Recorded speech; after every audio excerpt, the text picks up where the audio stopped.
on my screen. Can everyone see my screen okay? Great. Yeah, I'm glad to visit CITA again, although remotely.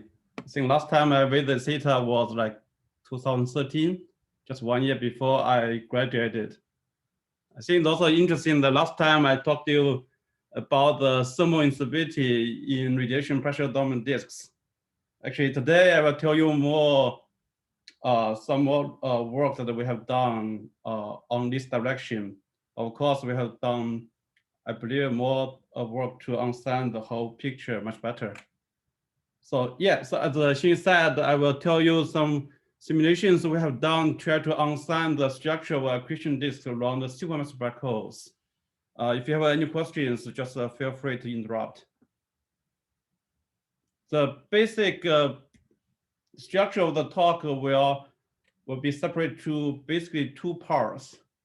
The first part, I will tell you what we have done, try to understand what inner structure of the disk, which means from say the ISCO to about like 30 gravitational radii. And the focus there will try to understand the structure of the disk as well as the formation and the properties of the X-ray corona on top of the disk. And the second part, I will move to a little bit further out from the black holes. Specifically, we try to focus on the regions, say, between 50 gravitational radii to a few hundred gravitational radii to see the interesting things that the enhanced opacity can do in terms of the structure and the variability of the disk. I think through the talk, I try to explain the simulation results, but also try to connect the theoretical part and the observational implications. Yeah, just let's start. So just to begin, I will just have a little bit of motivations on why we want to study the AGN accretion disks. One thing I want to emphasize from the very beginning that the whole talk is specifically for accretion disks around the supermassive black holes. I know a lot of people try to scale the disks in X-ray boundaries and AGNs, but I strongly do not want to do that for different reasons. So for sure, this is just for AGN disks. So of course, when we try to understand the central engine of the supermassive black holes, everyone loves the standard thin disk picture. The way that we normally think about this process is that you have a black hole at the center and the gas lose angular momentum and get accrete toward the black hole. Typically, we believe that the disk is geometrically thin and optically thick, with accretion rate, say, between a few % of the Ellington accretion rate, all the way could be to the Ellington accretion rate. For the very inner region of the disk, typically we believe that the radiation pressure is much larger compared to the gas pressure. This is particularly true for AGNs, for supermassive black holes. When you move further out to maybe a few thousand gravitational radii, then the gas pressure can become larger compared to the radiation pressure. And in the whole picture, that the accretion power that you go through the accretion disks is dissipated in the optical thick part of the disk, which is radiated away from the surface. And the dominant opacity in the classical picture is all about electron scattering. And when you have some absorption opacity, maybe, for example, free opacity. So this is a standard alpha disk model. Everyone loves, everyone uses it. But I will say, beside the general argument that the temperature you estimate by assuming just a black body emission is roughly inconsistent with what we see, there really not much support in terms of confirm the actual structure of the disk in this picture. But I will say the reason everyone love and everyone use it is simply because in this picture, all the disk quantities are just power laws as a function of the radius, so that you can use it easily in any model you like. And when people need the disk structures in AGNs, for example, for different reasons, either for feedback or reasons that you want to put the stars or other things in the disk. This is just a power law that you can use. But of course, that is not satisfied. We really want to understand the physics better so that we can understand many observational results. And there are a lot of reasons to say that the standard thin disk model cannot be the whole picture for AGNs, perhaps for most part. I just list a few issues that I will try to address, not all of them, but I think is some of the long-standing and also interesting questions that we can understand much better now. Of course, the number one issue from the theoretical part is that since the inner region of the AGN accretion disks is strongly radiation pressure dominant, the radiation pressure can be like a millionth times the gas pressure. But in the standard thin disk model, we know from the right beginning that the disk is actually thermally unstable. So the thin disk structure just cannot maintain for more than the thermal timescales. Of course, we see the AGNs actually with can have a small variability for timescale much longer compared with the thermal timescales. So what's going on there? And another thing that we observed a long time ago is that you see a lot of X-ray emission from the inner region of the AGNs. The standard thin disk model does not produce any X-ray emission because once you convert all the thermal or the accretion power in the optical thick part and convert to blackbody emission, they were all in the UV or optical part. So people create a model that maybe some fraction of the accretion power is dissipated in the optical thin part of the disk. Therefore, you can create the X-rays by Compton scattering. But that's just a model. The big question is that how do you actually create the corona with the significant dissipation? And moreover, you have to understand some connections between the X-rays and the opticals. And one of the relation I think is well known or well established is the relation between the so-called alpha OX and the luminosity for many AGNs. So this alpha OX is simply a slope between the ratio of the luminosity in optical band and the X-ray band. The relation typically tells you that when the luminosity of AGN is larger, the fraction of power that you have in the X-rays is smaller relative to the optical part. When the luminosity of the AGNs is smaller, so you have more power go to X-rays. This means the ratio, of course, the total luminosity is always changing in the same way. So you either have to just make a model to follow what the observer tells you, or other theories try to understand exactly the physical process that you should be able to explain this. And there are more interesting observations nowadays to tell the time variability properties of the AGN disks. One of the interesting observations that we realized recent years that the AGNs can change significantly in terms of luminosity and spectral shapes in a few years. Although a few years is a long time scale for human time scales, but it's actually pretty short in terms of the disk time scale for AGNs. Just give you a rough idea that the typical thermal time scales in the UV and optical emission of the AGN disks for like 10 to 8 solar mass black hole, either like a few or 10 years. Well, if you want to change the accretion rate significantly in the classical thin disk picture, you need to wait for roughly one viscous time scale, which is like inflow time scale. That is it could be like 100 years or even longer than that. So that is the observation also pose the question that how can you actually change the accretion rate in such a short time scale in AGNs? Of course, nowadays, TDE is the popular scenario that everyone like, but I think many of those so-called chain look AGNs simply cannot be explained by the TD picture, because many of the AGNs, they can change from the low luminosity state to high luminosity state, or they can change high luminosity state to low luminosity states. They can go both directions in the time scale of a few years.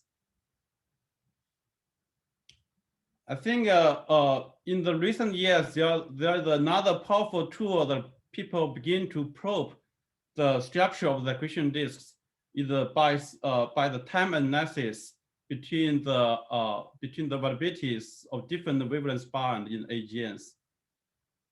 This is a famous example for NGC 5548 I show here. So what people have done is that if you collect the observations of the AGN for many years in different wavelength band, from all the way to X-rays, optical, UV, and then you just do the cross correlation between the variability of the AGN in different wavelength band. And you will find that there is a consistent lag when for different wavelength band with respect to, for example, the X-rays. The lags generally increase with the increasing of the wavelength difference. And the time scale of the lag can be connected to the light crossing time for different radii of the disk, where different radii are believed to be responsible for photons in different wavelength bands. So by measuring the lags in different wavelength band, and assuming that this corresponds to light crossing time for different region of the disk, you can estimate the size of the disk. It turns out the size you get from this kind of technique is typically a factor of few larger than what you will assume by a simple alpha disk model. And the result is actually also pretty consistent compared with a microlensing measurement. There are many models try to modify the alpha disk model to explain this. But I just want to give you an idea that by understanding the variability of the AGNs much better, it is now possible to actually probe the structure and the property of the disk in this region. Yan-Fei, what value of the Eddington ratio is this example? I believe this is about a few percent. I cannot remember exact value. It is. It's a couple percent, although it does vary, as you say, over time. Yeah. It's like 10 to the 8 solar mass hole, and it's 10 to the 44 ergs a second. This is like the unit Seyfert-1 galaxy. Yeah, thanks. Yeah, I think that's the typical Eddington ratio for many AGNs. Right, so those are just a few examples try to motivate like why we want to study the property in this region. And the next 20 minutes or so, I will focus on the very inner region, particularly about the corona. So this is the theoretical model. So before we go to the details, I just want to give you some ideas of what the MHD model can say about the disk corona. I think a lot of people believe that there are a lot of prior production in the corona like going on there. So a lot of people ask, why can you use the MHD model to say anything about corona? I think we have to admit that yes, the MHD simulations that I will talk about will not say anything about the pair production or any kinetic effect. However, by doing the MHD simulations, we can actually simulate the accretion disk self-consistently without any free parameter. And the key thing that we can learn from the MHD model is decide how much accretion power you actually dissipate in the optical thick part of the disk, and how much dissipation power go to the optical thin part of the disk, which is essential to get the X-ray corona. Another key thing I want to emphasize that the self-consistent radiation transport is definitely crucial, because that's the only way to determine the dissipation self-consistently. I say that because to get the corona, we know for a long time that you just need to have a lot of magnetic field near the surface of the disk. and then you have a magnetic pressure dominant region, and then you can create the corona like what we see in the corona of the sun. Since early, like the 90s, we find that the MRI is possible, is the physical mechanism for angular momentum transport. And people have studied, for example, this paper by Miller and Stone in the local Sherman box context. If you just do isothermal simulations, you have a disk near the midplane. What I show in the top panel is the magnetic energy density in the simulation, and the bottom panel is the gas pressure. When the MRI amplifies the magnetic field, and the magnetic field will buoyantly rise up to the surface of the disk. And then you can create a structure where the midplane of the disk is supported by thermal pressure, and the surface of the disk is created by, is supported by magnetic pressure. So people are excited. So it looks like MRI is able to do that. So the problem is solved, but actually it's not quite there yet. Because you simply create the magnetic pressure supported region doesn't mean that you create enough corona to create the X-rays. Because there's another question: do you have enough dissipation in the optical thin part? In many of the AGNs, the X-ray power could be like 20% or even 50% of the total luminosity for AGNs. So, and that is actually not that easy. We did something similar like back to 1914. If you do the same local Sherman box calculation, in the earlier, the Miller Stone simulation I showed is isothermal. So there's no way you can say anything about the thermal property of the gas if you already assume that the gas is isothermal. But back to 2014, if you actually create the, calculate the temperature of the disk self-consistently based on the radiation transport calculations, what do you find that indeed, in the midplane, you have the MRI going on and create the dynamo and the magnetic field rise up to the surface. And you do heat up the gas once you're beyond the photosphere. Basically, in the optical thin regions, when the gas and the photons are thermally decoupled, then you can heat up the gas without convert all the energy to photons easily. However, since we have the radiation transport calculation, we know where the photosphere is. If you simply integrate the total dissipation beyond the photosphere and compare with the total dissipation you have in the disk, what do you find that if you take the typical surface density as you will get from the standard synthesis model, only a few % of the accretion power actually dissipated beyond the photosphere, which is, of course, never be enough to explain the amount of X-rays that you observe in AGNs. But we do find at that time an interesting dependence of the amount of dissipation per unit mass as a function of surface density or optical depth from the midplane of the disk. For example, what I show here is the dissipation per unit mass from the low optical depth or low surface density is near the surface of the disk. When you go to the right, it will basically move to the midplane of the disk. So based on the local Sherman box simulations, what you find that with MRI turbulence, typically you have a dissipation per unit mass increase when you go to the low density regions. Of course, in the standard synthesis model, it's often assumed that the dissipation per unit mass is a constant. If that is the case, the fraction of the dissipation you have beyond the photosphere will be at just whatever the number you get for each surface density or accretion rate. However, given the dissipation per unit mass actually increase with the reducing surface density, you will expect that if you actually reduce the surface density, for example, if the surface density is much smaller compared with what we showed here, you may be able to get enough dissipation in the optical thin part to power the X-rays. However, the question is that why the surface density should be smaller than what we choose here. And because the surface density we choose here is based on the thin disk model. If the surface density should be much smaller, then the thin disk model cannot be right. So that is basically the question that we should be able to answer with the new global simulations. So that is basically the whole motivation.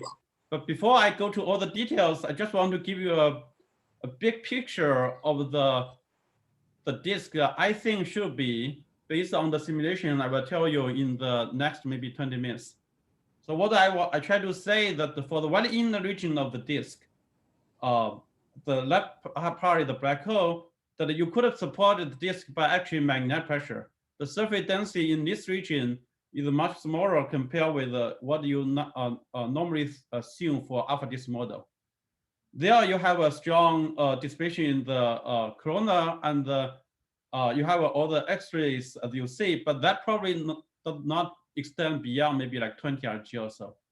Once you go to the region, say like 50 Rg to 100 Rg, there actually the disk is still thermally pressure supported. However, the disk in those regions is typically convectively unstable, and that can create strong variability and the variation of the disk. I will explain to you why we think that is the case and what is the implication of that. So can I just ask real quick, go back to the previous slide there? Yeah. The density you're saying is lower in the inner part than in the standard the disk model. Is the column density or the surface density changed much? In other words, is alpha changing as you go through the disk? I know it's not alpha, but you know, the torques. The column density is smaller, like for fixed accretion rate for other fixed radial compared with the alpha disk model, maybe a factor of 3 or so. Okay, so not hugely smaller, but smaller. All right. Yes, not hugely small. Yes. So, but that is enough to make sure you get the corona near the very inner rectangle Rg also. So the way that we do those simulations is based on the radiation MHD simulation. So what we do is that we basically use the MHD equation to describe the gas, and then we actually solve the radiation transport equation along discrete rays directly to determine the thermal property of the gas as well as radiation support.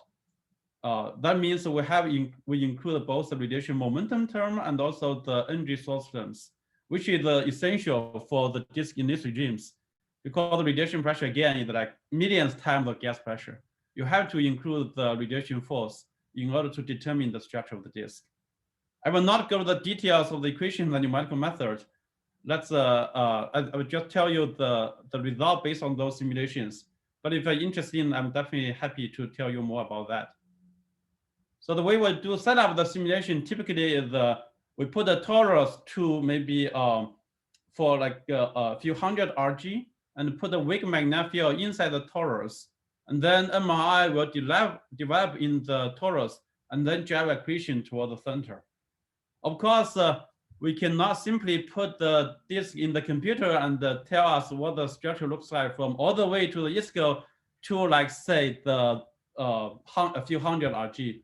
That's simply impossible because the huge dynamic time scale makes the computation hugely expensive. And if you want to get a steady state through go to a few hundred Rg, you will wait forever for the simulation to finish.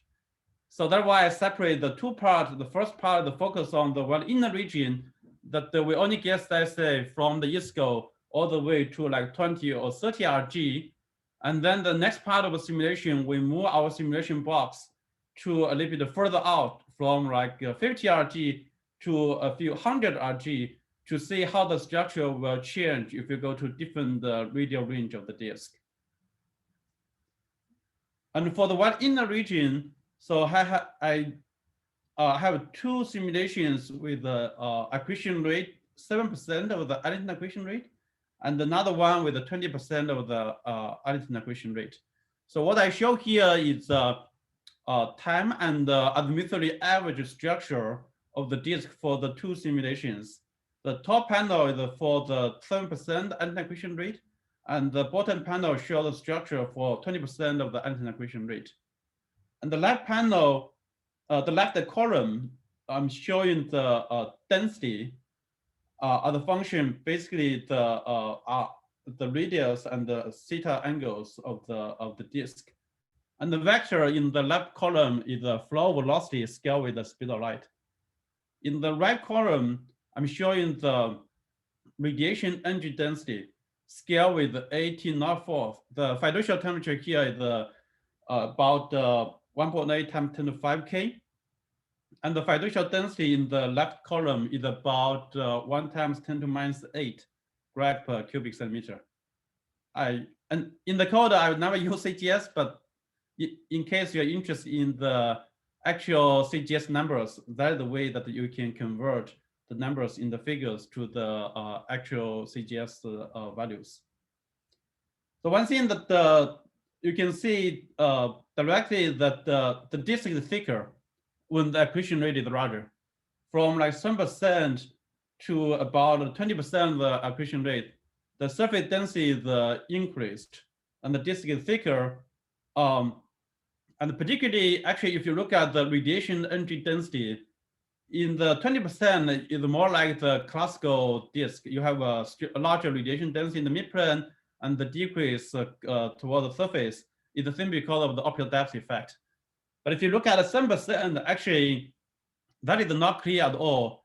You have actually some dissipation near the midplane, but you also have an enhanced dissipation actually near the photosphere. And the gradient of the radiation density is also much weaker. And that is simply because the total optical depth for this region is actually only like order unity for this accretion rate. That is why the radiation pressure, even though it's large, but actually does not provide much support for the disk. I will come back to that point later. Another thing I want to emphasize, not only the surface density in the simulation is smaller compared with the surface density in alpha disk, the dependence of the surface density on the accretion rate is also different compared with the standard thin disk model.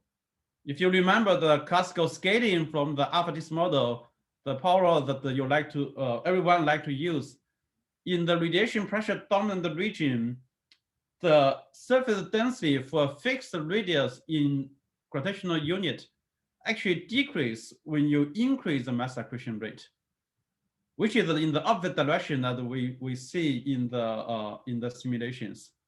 And I will argue that what we see here is actually a natural way to explain the change of the X3 with the function of accretion rate, while the classical alpha disk scaling cannot do that.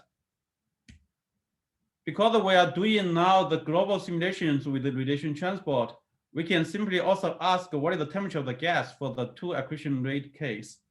So what I plot here is the gas temperature in unit of 2 times 10 to the 5 K for the 7% and 20% accretion rate case.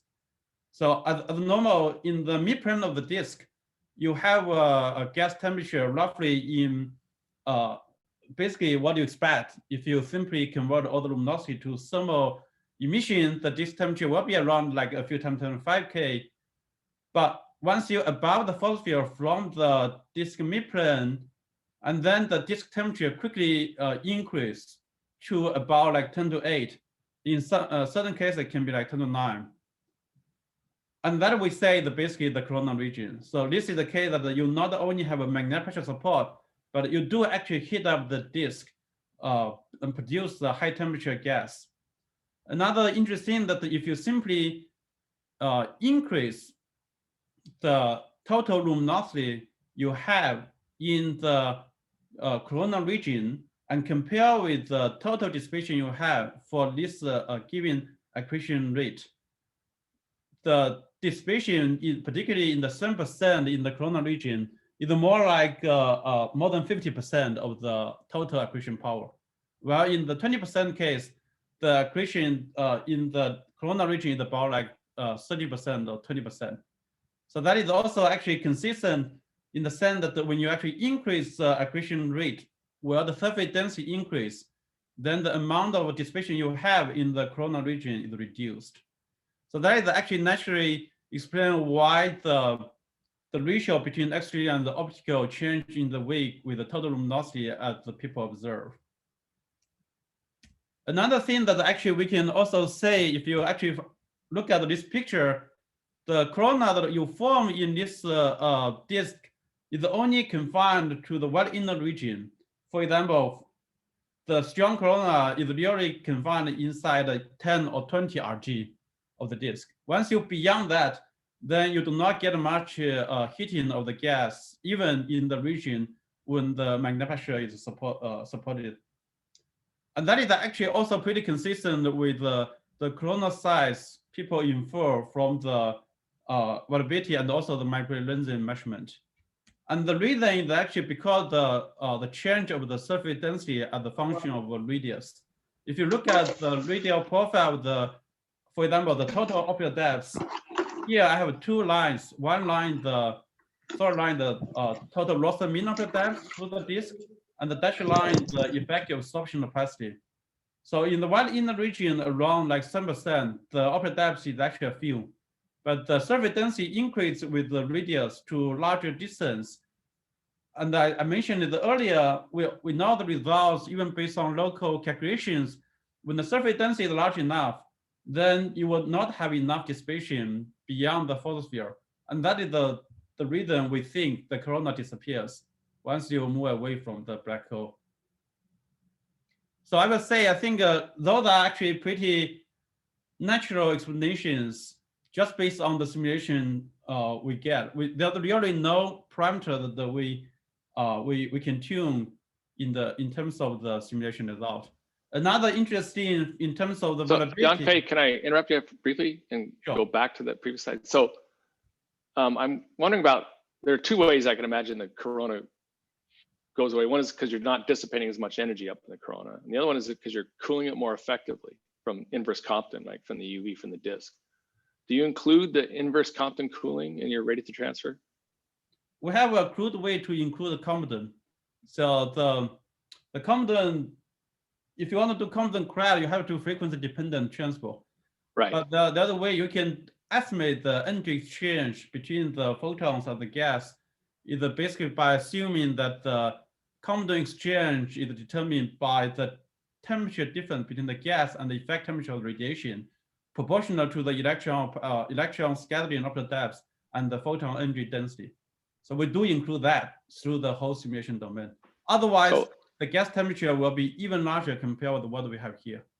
So I asked this because I know from observations of 5548, the AGN you mentioned earlier, right? That in the past, when you get a lot more UV flux, you actually see that the temperature, the X-ray radiation goes down. And it looks like, in at least some of the observations on short terms, that the soft X-rays actually lead the hard X-rays, in the inverse of the result that you had showed. Yeah. And the interpretation of that was that it was, an interpretation was that was due to Compton cooling. Yeah. And I'm wondering, have you tried to recover that kind of result at all? It sounds like you really don't quite have the machinery to do it yet. Yeah, I think the other one, yeah, I think with one big limitation that as you see that we're really only able to get a steady state around like 20. I think in order to study the interaction between the photon from even larger distance, say 50 Rg, and the hot corona from the very inner region, you probably need to include the whole region and to determine the, for example, soft photons from the large distance and go into the inner region and see how that cool down the corona. That is hard. Is a matter of how large dynamical range we can get in one simulation, including all the phases we have. Yes, we are not there yet. So I think the way to say that we can say only what the corona in the inner region, but not the other part. Thanks. Yeah, that's definitely the limitation. And on the other hand, for other simulation, when I try to move to outer part, then I cannot include the inner regions. So I will not try to adjust that also. But yeah, that every research will just make a little step forward. Hopefully we'll get there one day. So another thing that you can also tell from the variability property of the light curve easily if you know the different accretion rate disk have different surface density. Because we're doing the transport in the inner region, we can simply collect the photons and ask the light curves for the inner regions. So when I say luminosity, you should only expect this is really the inner regions. And when the disk is low accretion rate, the surface density is smaller, you normally just see more power in the short time scale variabilities. When the surface density increase, so you have more scattering, the photons will get a lot damped in the short time scales, and the disk, the light curve is much smoother in the short time scale variability. So that is actually another way you can tell if you're able to get the light curve like this, the difference in the disk. I think I'm a little bit late in time. I will skip the other part and tell you what we get from the when we move the simulation domain to the different region of the disk. So what I told you that is for the simulation box, we cover only from the ISCO to maybe like 30% radii. Again, exactly because if you want to go even larger, then the time scale to reach a steady state either get much longer, and the simulation becomes very expensive to do. But we do know, based on our knowledge of stars and other system, if you have a system with a gas around temperature, say a few times 10⁵K, as we have in the disk of AGNs, and you have a density around a few times 10⁻⁸ or go all the way to 10⁻⁻⁻, you do expect that the opacity is not dominant by electron scattering. So what I plot here is the opacity table from MESA. If you plot the loss and mean opacity as a function of temperature, and each line I show here is the line of constant density. So the top panel is if you fix the density to 3 times 10⁻⁸, and the bottom panel if you fix density to 10⁻12. In the right panel, all the way to the right, when the temperature is say like 10⁶K, of course everything is fully ionized, you recover the electron scattering number that we all know. But if you actually move to a few times 10⁵K, what you find that the first thing you have, the opacity is actually enhanced by the ions by a factor of few. You can actually, depends on the density. It's not quite sensitive to densities though. It really is most depends on the temperature. In the range between like 10⁵K to 2 times 10⁵K, you have one opacity peak due to the ions. If you move even a lower temperature, and then you will get other opacity enhancements due to the helium ionization. You can have helium 1 and helium 2. And then if you go to 10⁴K, of course, you have the hydrogen opacity peak. If you go to even lower temperature, and then you have a drop significantly of the opacity. And then if you go to even lower, then you have dust or the other complicated things. But the point that although this is the loss and mean opacity people studied for stars, it turns out the condition you have in the AGNs could be in the very similar regimes. In the previous simulations that we studied for the one inner region, the disk is too hot and the temperature density is too low. And in their case, although we actually include the whole opacity table, but the opacity there is actually dominant still by electron scattering. And the absorption is roughly like free, as you will expect, as you will assume in the standard thin disk model. But it's no longer true if you actually move your domain to a little bit further away from the black hole. That can be actually even realized if you simply assume the same alpha disk scaling. The surface density will increase when you move out, and the temperature will drop. They were all in the direction to favor the additional opacity enhancement.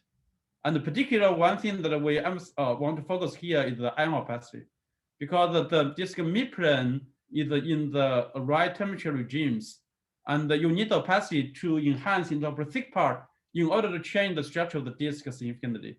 And we want to know what will happen if you do that. So the simulations that I do here is that we cut out the inner regions. Again, it's because of the limitation of the computational power. If you include all the inner region, then you cannot do the outer part. But here, in order to explore the physics opacity, we cut the simulation box to about 30% radii and put the torus all the way to 1,000% radii, and then let the material accrete and form a disk in this region. And then what you find very interesting that you do not get the steady state quiet disk as what we have in the previous case, but you find the disk actually oscillate. In cases the disk puffs up and becomes thicker for a given accretion rate, and then in some cases the disk cools down and try to collapse, but doesn't collapse completely. It can recover itself and repeat the cycle. So that is just a movie to show what's going on, but here is a few snapshots just indicate the different evolution stage for this calculation. So what I pick here is, again, the slices of the density for different time indicate at the top of each panel. I didn't go to CGS, but this is the typical time in terms of RG over C. And I just go through the cycle. For example, in the first top left panel, for the one inner region, you get the disk is very thick and very active. But with time going on, the disk is try to collapse, become thinner, but you can see that the disk is still active. And in some cases, the density is actually not follow the same profile you assume with a simple Gaussian, for example. You can even get some density enhancement near the near certain region of the disk, and the disk become thinner. You may expect the disk will just collapse as the, for example, if you have a thermal instability. But that is actually not the case. If you now continue to run the simulations, the disk actually recover itself and expand and become thicker again. And then the whole process can repeat. So this is more like when people were similar like seismology, when people studied the oscillation of the star, you have a very similar scene due to, for example, the carbon mechanism. But we have that in the accretion disks. So what is actually going on if you go to this region? So what I showed there is a few snapshots of the disk. But if you look at the, if you pick a 50 gradation radii, for example, and look at the vertical structure. So what I show in the vertical direction in the theta angle, when you subtract the 2 minus pi, that basically indicate of the midplane as a function of time. So you have you see the oscillation of the surface density, and you see actually even the oscillation corresponding to the enhance of the opacity, which is shown in the middle panel. The kappa here is basically the loss of mean opacity scale with the electron scattering value. When that is 1, basically electron scattering. But when that is a 2 or 3, then you have actual opacity enhanced. Here is the most depends on the ion opacity peak.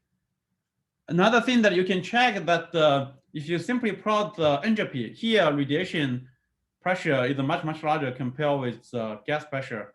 And you do find that actually in the midplane, when the opacity is enhanced, you have actually an unstable entropy profile.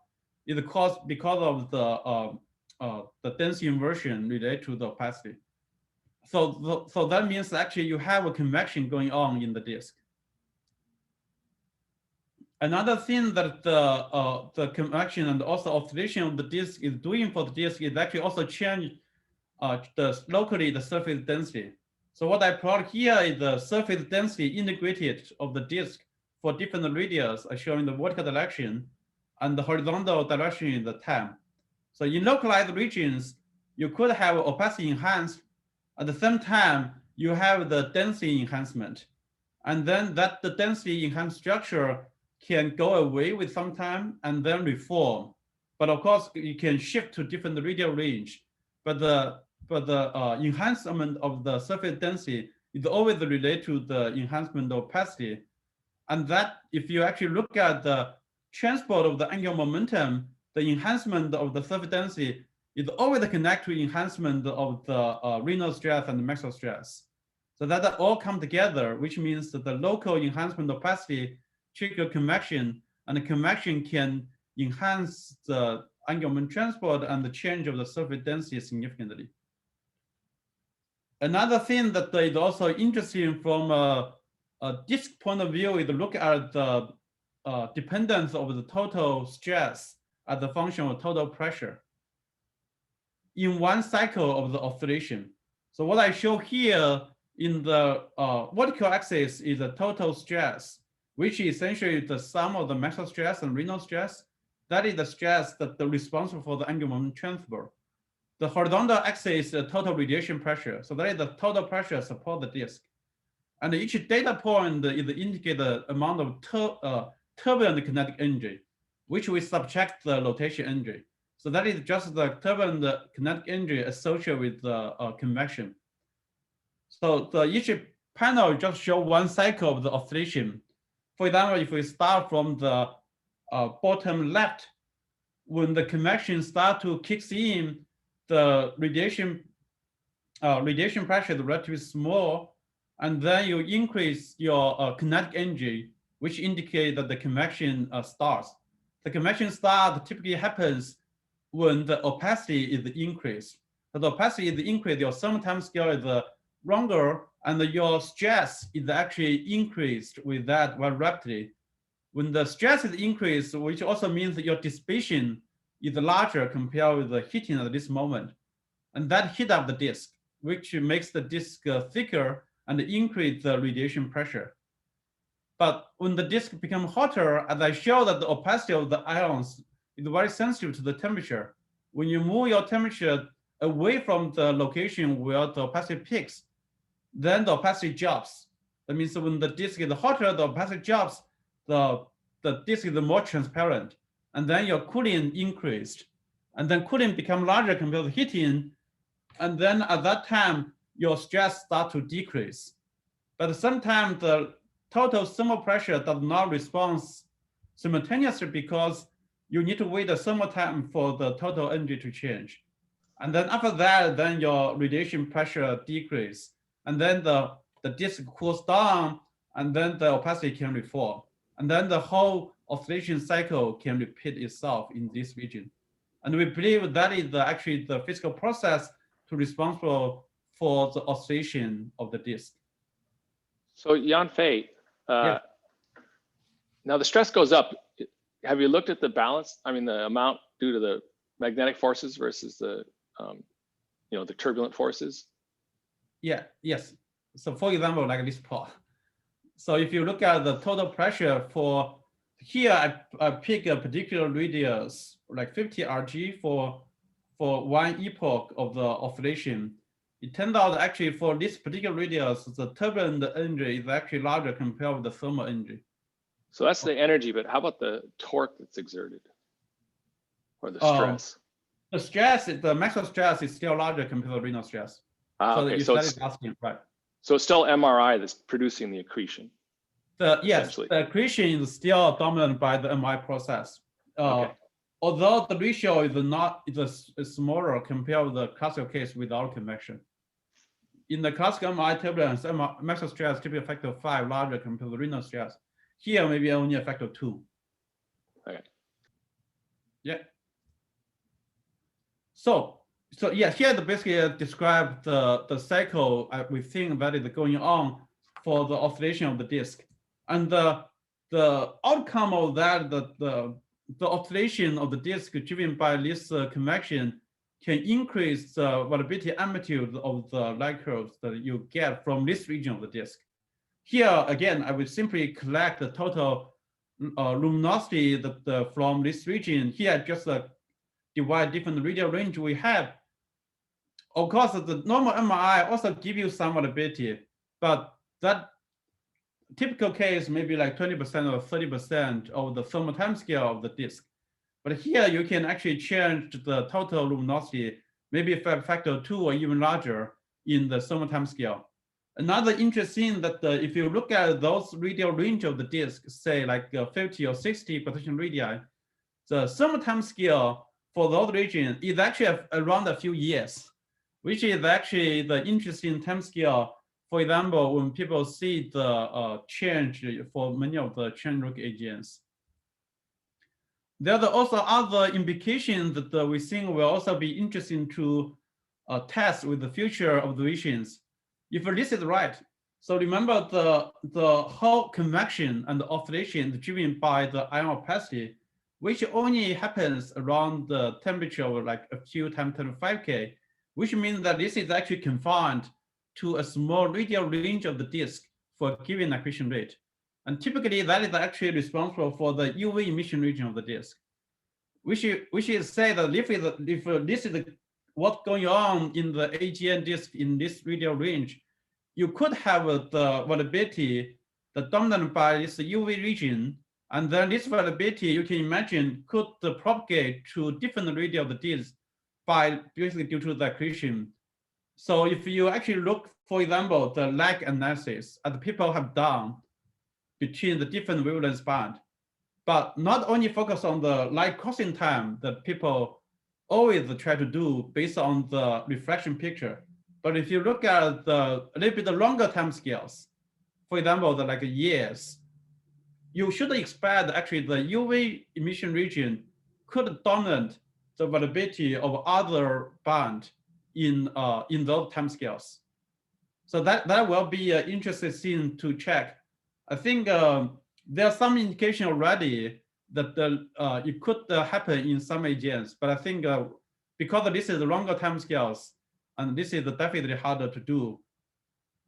Another indication that once you have this enhanced opacity of this region of the disk, effectively your local antenna ratio is increased, and you also expect that actually your disk is thicker around this region. As we see during the oscillation period, the disk can be significantly puffed up, but of course that will be also a function of time, and that will happen around the thermal time scales in this disk.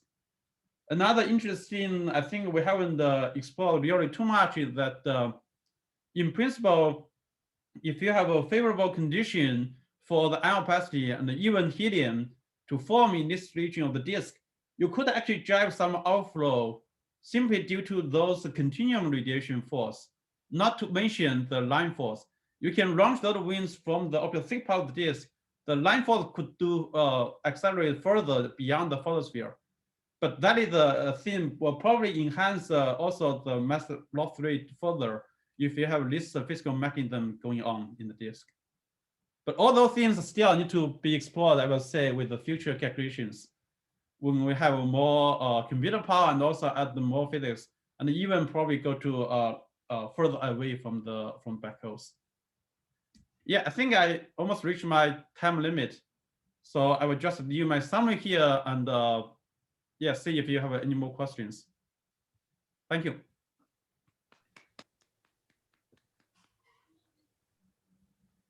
Okay, thank you, Yan-Fei, very much for this nice comprehensive talk. So I'll open up the floor for any questions. So Yan-Fei, can you skip up a few slides to where you actually discuss the instability origin? Yes, this one. Sorry. This one? No, next one. Oh, this is just a pressure No, profile. next one. Yeah, this one. Okay. I'm just. Do you mind keeping it up and You muted yourself. could you keep this up until yeah, other people ask questions? I'm having a hard time understanding instability, so I want to see this one. Oh, okay. I can try to explain that again. So, so the way that we think it happening that because we have this ion opacity happening around the 2 times 5K. So when the opacity is larger compared with the electron scattering value by a factor of few, and then the disk is more opaque, and then the disk become convective unstable, and that typically we know even from the stellar physics. When the disk is very opaque and very hard to get a photon out, you could drive convection in the disk. The convection basically drive all the turbulence that we see in the disk, and that also heat up the disk because the opacity is larger. The heating, your cooling time scale becomes longer, so your heating rate is larger compared to the heating rate. So the disk get heat up. When the disk gets heat up and the disk puffs up, but the temperature also increase. Since the opacity is very sensitive to the temperature, when your temperature is increased, say a little bit beyond, say 2 times 10 to 5K, then the opacity drops. It means that your more ions is ionized. When the opacity drops, the disk become more transparent, and then your cooling rate increase. At that time, then the cooling rate is larger compared to the heating rate, and then the disk cools down. When the disk cools down, the temperature drops. The temperature drops, you move back to the region where the opacity is favored, and then the disk, the whole process can repeat. Okay. Does that make sense? Yeah, thank you. Okay. So it's a thermal instability at that temperature because the heating cooling is okay. Yeah, I think in some way it's similar to the copper mechanism. But this is of course in the strong radiation dominant, and it's also in the disk geometry. So I had a question about the total luminosity coming out and where it's coming out. I mean, observationally in AGN, it comes out right around 1,000 angstroms. And as you see, there's 10, 20% in really big 10 to the 46 or 10 to the 47 herd quasars. 10 or 20% comes out in the X-rays. But it really is coming out at 1,000 angstroms, even though it's the luminosity. I mean, it must still come out of the same radius as it would in a thin disk model, because that's where the gravitational energy is coming from, right? And that's pretty close in, right? If I remember, it's like 20 or 30 RG or something like that. Inside of that, it starts to drop off again, right? Because you're approaching the ISCO. Yeah. So do you see the temperatures in that region or the fluxes? Yeah, I think you don't have multi-wavelength, but you should be able to estimate the temperature of the radiation coming out anyway, right? Yeah, I think the radial range. I think what the micro lensing and also the lag analysis tells us that this number is roughly right, but could offset by a factor 2. No, I remember that. Yeah. But do you see that kind of an offset in your simulations, or can you say? We cannot say that yet. It's simply because, again, as you say, our simulation cannot go from all the way to the inner region to 100 RG. For example, the 2 simulations that I show here, we need to set up 2 different calculations. So they are not in the same accretion rate for the part. So no, we cannot say that yet. I think that, but from the reason I chose the radial range is that because if you infer the size, if you believe the micro lensing or the variability estimate right, if the size is larger compared to the thin disk model by factor 2, then it will be around like 50 or 60 RG as we study here. And that is the whole reason we focus on this radial range. And turns out that if you go here for like accretion rate we have here, then the opacity effect is there. But of course, the interesting discussion that if you reduce your accretion rate, we do expect that for a given radius, your disk temperature should be smaller. And then you may see this opacity effect move a little bit further in terms of radius in gravitational unit. Right. But I think they will all be around this like 30 to 60 radial range.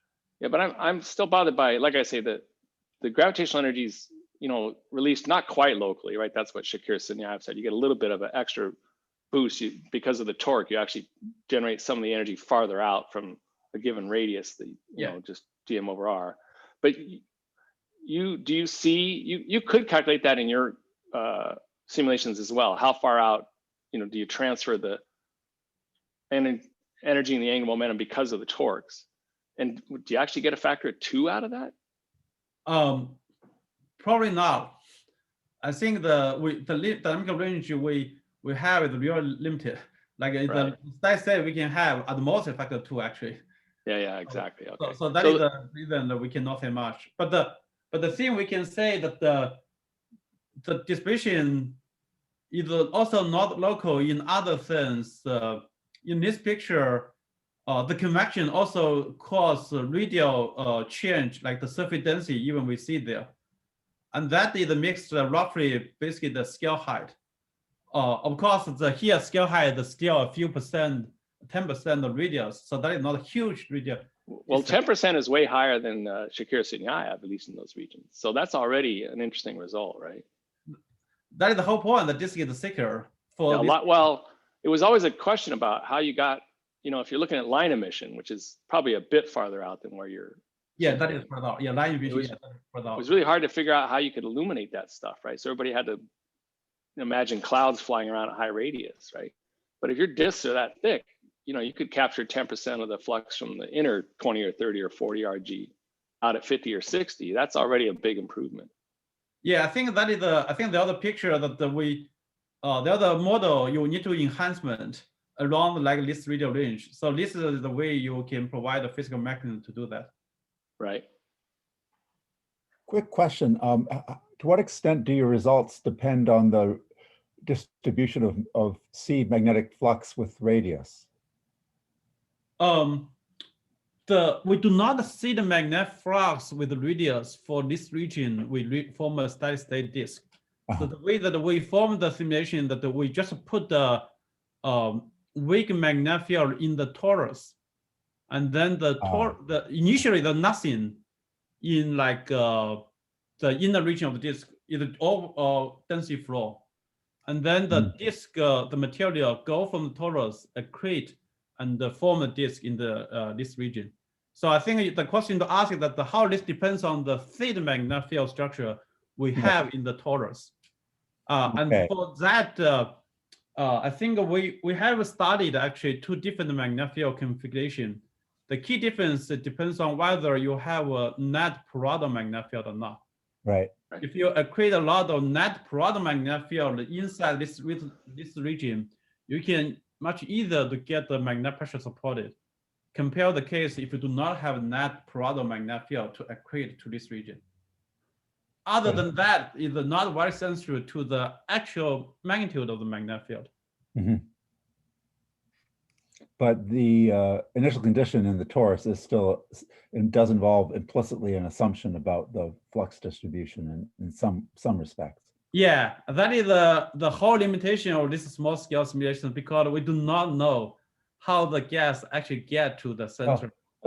Well, as you well know, in the case of the galactic binaries, I mean, there's good evidence that some of the state changes have to do with changing magnetic field configurations, which how that happens is not understood, but it's quite plausible that something analogous happens in AGN as well. So, yeah.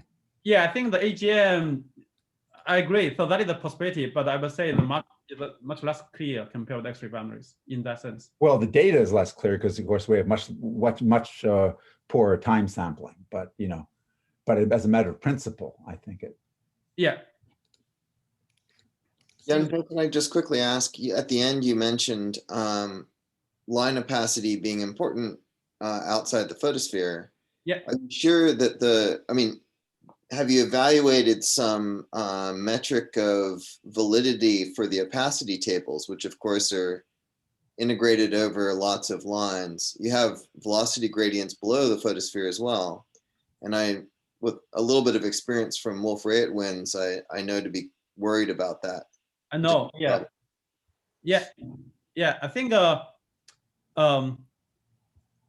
I think we do know, I think in general, if you, in the very opposite regimes, that using the the loss mean opacity probably the fine.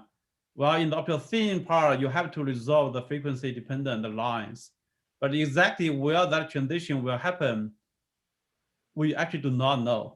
I think unless you can tell me a much better formula to use this opacity, I think the gray approximation is the best thing we can do in those kind of calculations. We attempted to come up with something in Stephen Rowe's thesis, and I think the metric we came up with suggested that our results were probably wrong. So, well, that's suggesting the hard problem. Yeah.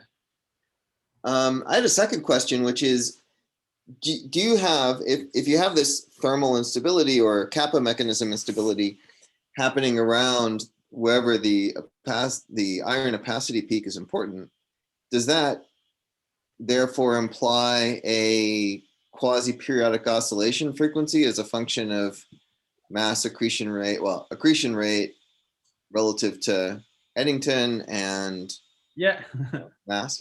Yeah, I think that is interesting. Yes, I think that is I can tell from this question, you definitely know the stellar oscillation very well. I think the oscillation is happening around the thermal timescale of this region. However, the only difference compared with the star that the frequency is not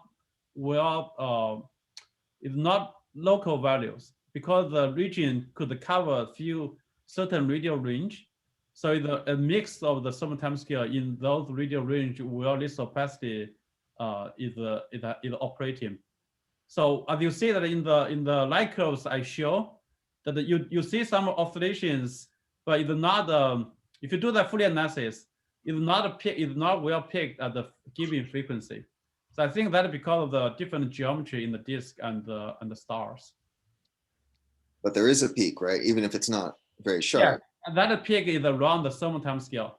It's basically around the thermal time scale of this radial range. So that is the whole thing that we can say about this. That'd be great to see some observational verification of that. We're working on with someone. We think there are the indication of that, but of course we cannot say for sure. Yeah, yeah, I can tell you more after this, but yeah, I cannot say more about that. So I have a somewhat related question, right? A lot of the, particularly quasars, there's pretty good evidence, I'd say, that they're really highly supersolar, like 4 or 5 times solar. So if you tried any runs where you up the iron abundance by a factor of several, does it enhance the convection, obviously? Yeah, yes, yeah, no. I haven't tried for those AGNs. We have tried for massive stars. And the whole reason I know this is because I'm also doing some massive star project. So we do know that if you enhance the opacity, say by a few times solar, your ion opacity for given temperature and thermal density could actually enhance by another factor 2 or 3.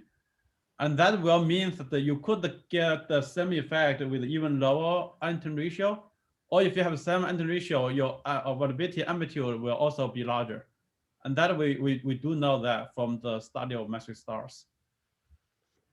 So that is another interesting, try to explain some of the large amplitude variability of AGNs. Yeah. Yan-Fei, I have a question about your outer region simulation. Is the geometry in such a way this outer region cannot see the inner part of the disk, in the sense that there's a lot of heat flux, there's a lot of energy flux coming out from the inner? Yeah, the simulation is set up, right? The simulation set up is the way that when we simulate the outer part of the disk, we do not include any of the inner regions. Mm-hmm. Again, because so in reality, what do you think? Could the inner region contribute? It's like a light bulb in the middle. Yeah, I think the thing that could be important, you could have some X-rays that radiate from the outer part. But that is a question. You need to, for some mass accretion rate, that is the picture people try to say about X-ray refraction. So you have of course, we do not have a light bulb like lamppost model people normally like to use. We have a distribution of the X-rays in the inner region. So if you imagine if you have both inner part and outer part all the way together with the constant m dot, so you could have some emission from the X-rays that try to irradiate it from the surface. But I think you are probably not able to change the midplane very much because of the optical depths. Oh no, yeah. So the reason I point this out is because for protoplanetary disk, all the energy comes from the star. So the disk sees the star. It's just a light bulb. Here the most energy is come from the accretion. So it's the dissipation, local dissipation. Right. Yeah, we have black hole. There's no the inner region is what we have. There's nothing else once you go inside the. And the energetic is not compatible. But I don't know. It sounds to me as though Yenshin's question is very important because the inner disk is so much brighter than the outer disk. So in a sense, right, the radiation you're simulating in the outer disk seems like it should be dominated by. It's all about geometry. I think we have like 6 to like 10, 20 RG, 20 to 60. It's all about geometry. You have the midplane, the wide thick. The dissipation from the midplane cannot propagate out as you will normally think if you just a light bulb. The thing that you do see is from the surface of the disk. Oh yeah, No, volume, you won't see it in the midplane, right? Because it's optically thick. But there's still a fair fraction of energy radiating at the surface, and that can suppress your convection. Well, that is for example, if you go to like 20% or 30% the anti-accretion rate, the first thing is that the X-ray power you have in the disk is already smaller compared to the total luminosity you have in the opticals. That's just the fact of what you see from the observatory. So the X-rays become relatively weaker, and that is another thing that for the high accretion rate is probably not going to do much.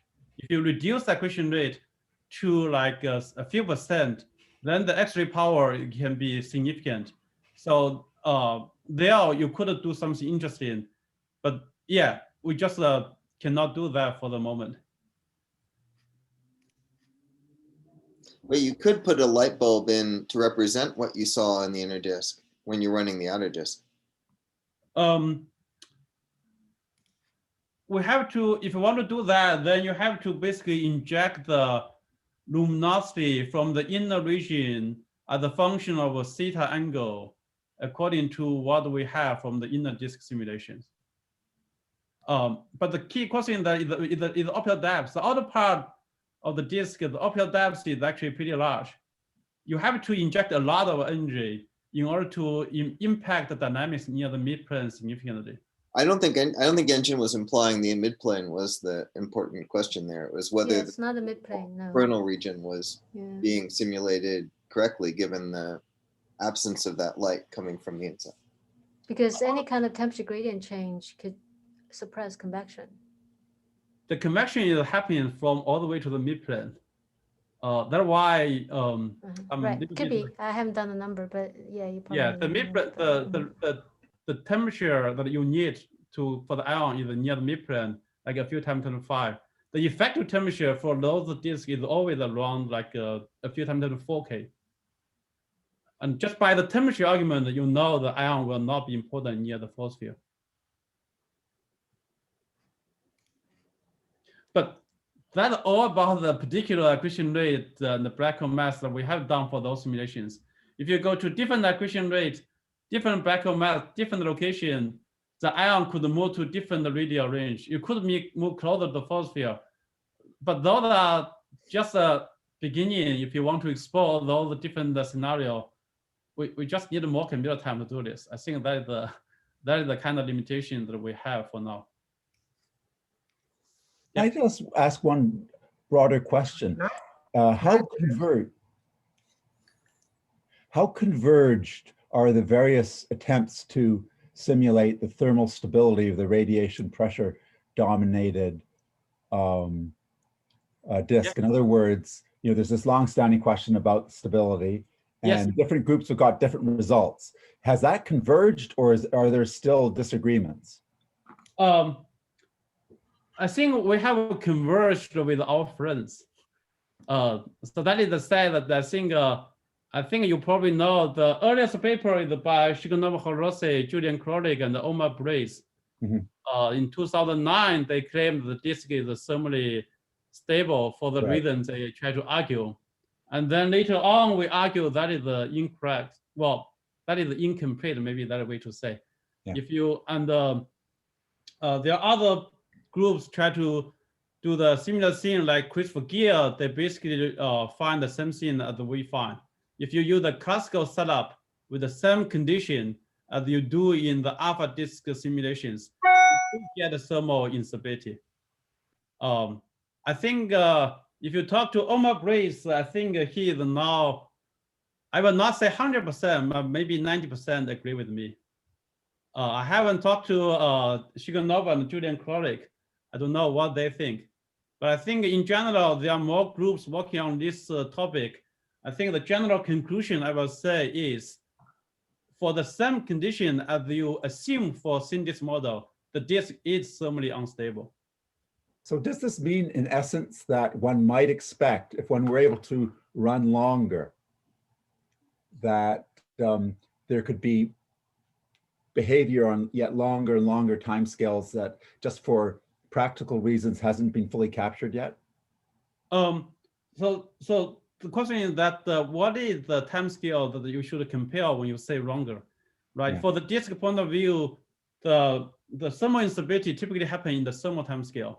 Right. And then there's another timescale that is relevant, is the inflow timescale to reach a steady state. So for all the simulations that we have done many thermal timescale, and we have done inflow timescale to maybe like a factor of 2 or 3 from the inner region to the outer region. It's because that is the timescale we need to reach a constant m dot. For all the disks, we do not see thermal instability. I think the reason is not because the thermal instability doesn't exist for the condition in the standard disk model. is because the disk structure we get is different from the disk structure you will assume for the standard thin disk model. Yeah, okay. Yeah. Yeah, can I suggest we stop here? Let's thank Yan-Fei again for this nice talk. Thank you. Sorry, it takes longer than what I expected.